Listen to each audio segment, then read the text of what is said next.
Good morning and welcome. This is Will Spencer with SaveTheCarNow.com, and today we're going to reveal the star of the channel.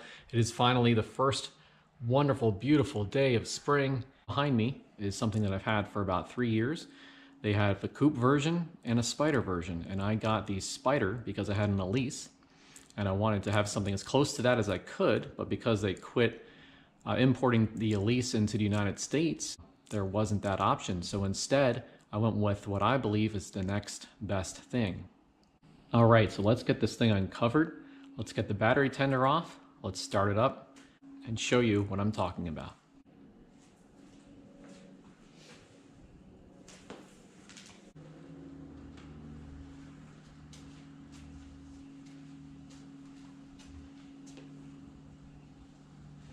Are you ready?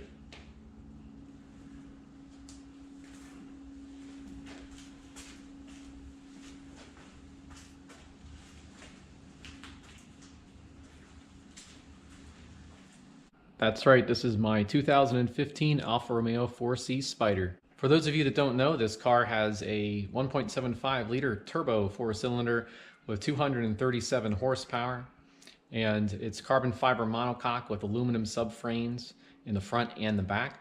The car weighs a little less than 2,500 pounds, which is a lot more than the old Lotus Elise. However, in European markets, it weighs about 300 pounds less, thanks to the crash standards that we have here in the United States.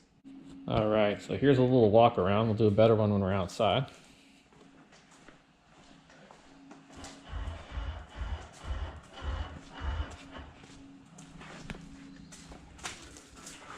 This is the Alfa Rossa Red with the track suspension. So to get the battery tender off, we open up the door. Primer, you can hear the primer go on there. You pull the hatch down here to open up the back. Come around to the back end. Lift up.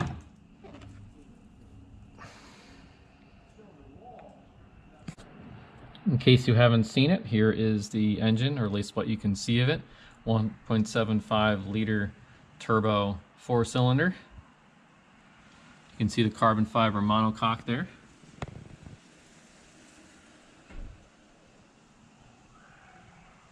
And as far as I'm concerned, you have plenty of storage.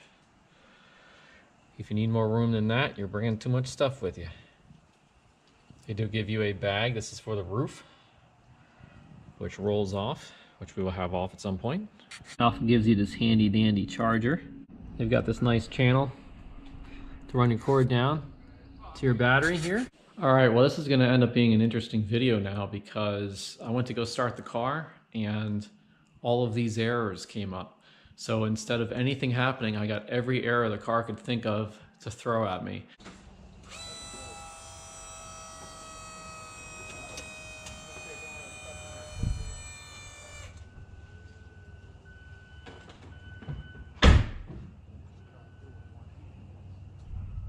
I'll show you what happens. Gives me every error you can imagine.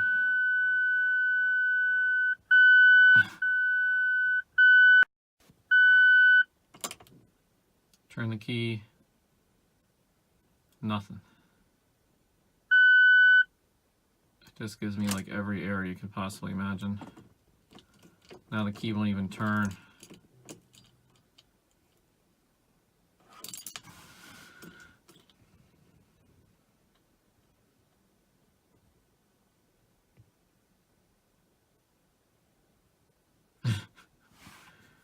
Oh no. Now the car has been on the Alfa Romeo supplied battery tender for a couple of months. When I parked it, it didn't really have any issues at all. In fact, I never have had an error show up on the dashboard in the whole 3 years I've had the car. So now I get to start looking into what the problems are. So I guess you can track me while I figure that out. Yeah, so we're not going for a drive. Can't even show you the exhaust. I had the camera all set up and nothing. All right, here we go. Even though my Alfa Romeo supplied battery tender said that the battery was good, we're going to go ahead and test this. Apparently, the Alfa Romeo 4C is very sensitive to battery voltage fluctuations, telling me it's 12.6 volts, which should be plenty. Okay, so it's come to my attention that the battery, even though it's showing 12.66, is probably not good enough. So what I'm going to do is I'm going to remove the battery out of the car. I'm going to put a full charge on it. I'm going to clean terminals because that can be an issue as well. Reinsert the battery, assuming that I can get higher than 12.6 volts, and see if I'm good to go. Normally batteries should last about 5 years, so this car is only 3 years old, 10,000 miles. I haven't drained the battery so low that it could possibly have killed all the cells, so I'm not worried about that. So let's give this a shot. Now, I've never done this before, so I figured I'll go ahead and show how to do it as I'm doing it. Okay, so the first thing I've done is went ahead and placed some microfiber towels over here because this car has the world's softest paint. It's very, very easily scratched. So that's just a little protection I put there. The battery terminal is actually underneath this plastic here, and there's a fuse box above that. That gets unclipped, which I've already done. And now I'm accessing the points here to unhook the battery with an 10 millimeter wrench. It's a little big guy here. All right, so hold that up, flip this box over, and now I'm going to go ahead and loosen the battery terminal here. Now, I should note I've put the window down a little bit on the side of the car because when you disconnect the battery, the windows, of course, will not move, and the battery lowers down automatically, and if I don't put it down, the battery will actually, or excuse me, the window won't go down, and it won't be able to open the door. So, hopefully that was me thinking ahead. All right. Now this whole piece should lift off of here. Of course it's not. You know what I'm going to do first? Let me see here. No, that should be okay.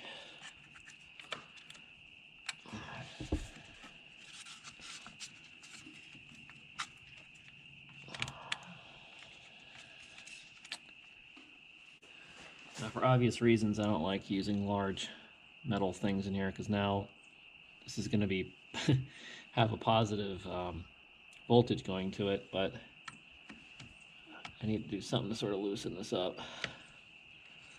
So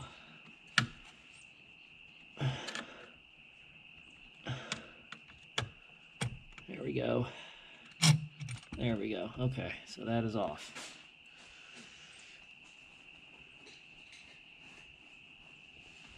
Now, I've got to get this off to the side, not contacting anything metal. So I'm going to probably take one of these rags, stick this down in here,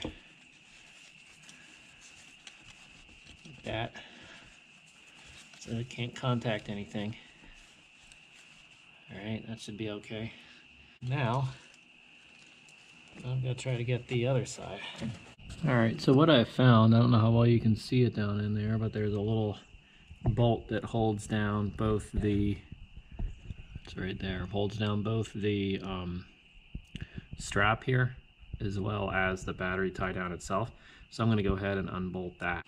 Alright, well that took the better part of forever, but I got a 1/2 inch bolt out down there, so I should be able to pull this whole thing off right now. So I'm going to pull this whole thing, I think, come up and out. Yeah, good. All right, cool. Now, that's good news right there. Now, I don't know where this all's going to go. I'll just pull it out or what? I'm guessing that will stay. And this whole contraption should come out of here now. Yeah, alright. Okay, so there's the cover. And see how to get this darn battery out of here, which will not be easy. So there's a quick disconnect here, which I probably should have used when I charged the battery. Okay, it's off and off. All right, so there you go. Battery is now completely disconnected from the car. This doesn't matter as much now because there's no negative hooked up anymore. All right, so we're gonna push that kind of back there. There's a handle on this, so that's good. You know what I might do?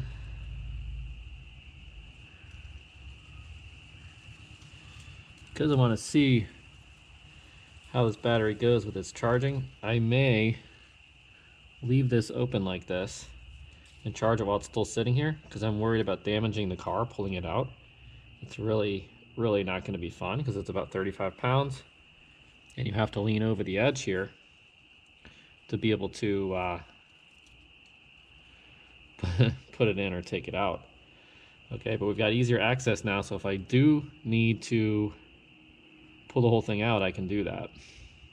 But I can hook it up first now and see if I can keep this battery. I'm also gonna clean these terminals as well. Okay, so we'll do that. Now I actually decided to go ahead and test it without the car hooked up to it, so just the battery by itself, and it shows 12.84. So we're gonna try to charge this up and see if we can get it to come up towards 14 without the car connected to it. Maybe that was part of my problem, it probably was. So we're gonna see what happens. Hook these up. These terminals. One to the negative, like so, direct connection, and one to the positive, like so, okay? Have a little quick disconnect here. I'll plug that into the maintainer and we're gonna check it and see what it looks like. All right, now interestingly, I just plugged the battery directly into the charger and it's only at number 2. So I don't know how well you can see that in this light here, but only the first 2 numbers are lit. When it was in the car, it was showing green, so I don't know what that's all about, but that means it's showing that it's low, which actually to me is sort of a good thing. Because it doesn't think it's full, it means it can hold higher capacity. So we're gonna let this thing charge. It is a trickle charger, which is better for the battery anyway. So we're gonna check this in the morning here, next couple of days, if that's what it takes for it to get up to full voltage. We're gonna unplug it and then maybe give it 6 hours or so and check it to see if the voltage dropped at all. And then we'll hook the car back up and see if it works, and maybe we're okay. All right, so check in with me and we will see if we can get this car finally started and start driving around, shooting some video, and give you some reviews of it. But first we got to get it running. Thanks for watching. Please hit subscribe and I'll give you updates as they come.